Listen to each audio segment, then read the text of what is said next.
too. So the guys basically know what they're doing and can fly around a little bit and compete against each other. Tundra. Get a sense of high energy from this group, Andy. How come? What do you see? Well, listen, you saw that last year. I think that's something that they've carried over into this year. That D-line kind of starts it off, and the O-line, and even though they can't really compete right now, they keep it loud and exciting. It's a good atmosphere. They can't compete because there's no contact in this. The back-end guys, it's just contagious. It just carries on into the linebackers and the secondary. And those guys can compete. They can't do bump and run, but they can't compete. So, and then likewise on the offensive side. The guys are challenging each other and trying to get better. But overall, do you sense a sense of urgency on this team overall, just in the meetings and in practice? Yeah, well, that's the way it should be, right? And that's the way it should be. I appreciate that from them, that they're staying in tune and trying to do the best they possibly can do. So,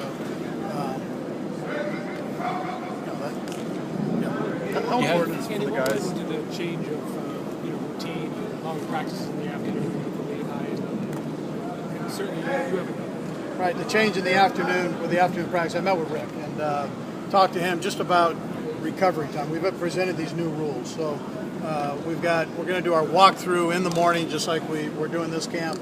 In the afternoon, it will allow the players to be hydrated coming into practice, along with getting 2 meals under the belt, and so hopefully, that and the ability to be walking around and stretching and get their lift in and so on, that they come out and have good practice and limit the injuries and still perform at a high speed. You have Howard Mudd back for this first time he's been here this spring. Is it crucial to have him for these 3 days? Well, listen, this is the first time since we've been on the field that he's been back, at least in this OTA and this mini camp here. He was here for part of phase 2 and part of phase 1. So I told him to go practice retirement. He wasn't very good at it the last time, right? If I was able to talk him out of it, he wasn't very good at it. So I told him to go practice retirement. He's 71 years old. He came off a major hip surgery this past offseason or during the season, and battled through that.